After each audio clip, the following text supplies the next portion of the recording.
കാട്ടാനയുടെ അക്രമത്തിൽ മരിച്ച കോതമംഗലം കുട്ടമ്പുഴ കണാച്ചിൽ സ്വദേശി എൽദോസ് വർഗീസിന് കണ്ണീരിൽ കുതിർന്ന യാത്രാമൊഴി. തിങ്കളാഴ്ച രാത്രി 7:30യോടെയാണ് ജോലി കഴിഞ്ഞ് വീട്ടിലേക്ക് നടന്നു വരുമ്പോൾ ഒറ്റയാൻ എൽദോസിനെ ആക്രമിച്ചത്.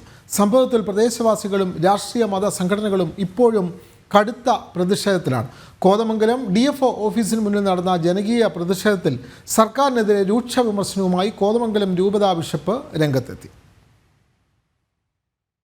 രാവിലെ 11:00-ഓടെയാണ് പോസ്റ്റ്മോർട്ടത്തിന് ശേഷം എൽദോസിന്റെ മൃതദേഹം ബന്ധുക്കൾക്ക് വിട്ടുകിട്ടിയത്. കാട്ടാനയുടെ ആക്രമണത്തിന് എൽദോസ് ഇരയായത് സർക്കാരിന്റെയും വനംവകുപ്പിന്റെയും കുട്ടമ്പുഴ പഞ്ചായത്തിന്റെയും അനാസ്ഥയെ തുടർന്നാണെന്ന പരാതിയുമായി നാട്ടുകാർ പ്രതിഷേധിച്ചതോടെ അക്രമം നടന്ന 7 മണിക്കൂറിന് ശേഷമായിരുന്നു മൃതദേഹം സംഭവ സ്ഥലത്ത് നിന്ന് മാറ്റാനായത്. ഇന്നലെ ഉച്ചയോടെ വീട്ടിലെത്തിച്ച മൃതദേഹത്തിൽ നൂറുകണക്കിന് പേർ അന്തിമോപചാരം അർപ്പിച്ചു. തുടർന്ന് ഉരുളന്തണ്ണി മർത്തോമ പള്ളിയിൽ സംസ്കാര ശുശ്രൂഷകൾ നടത്തിയ ശേഷം ചേലാട് കുറമുറ്റം മർത്തോമ പള്ളി സെമിത്തേരിയിൽ അടക്കം നടത്തി. ഇതേസമയം കുട്ടമ്പുഴയിലെ വനയോര മേഖലയോടെ സർക്കാർ കാട്ടുന്ന അനാസ്ഥയിലുള്ള പ്രതിഷേധം നാട്ടുകാർക്കിടയിൽ ശക്തമായി തുടരുകയാണ്.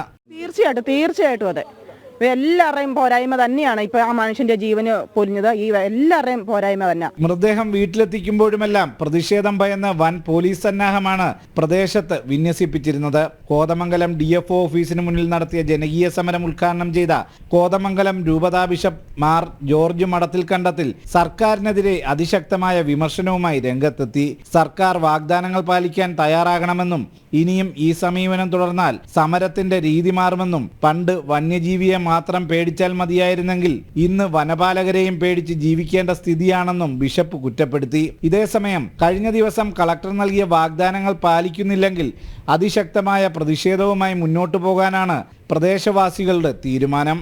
ജനം, കൊച്ചി.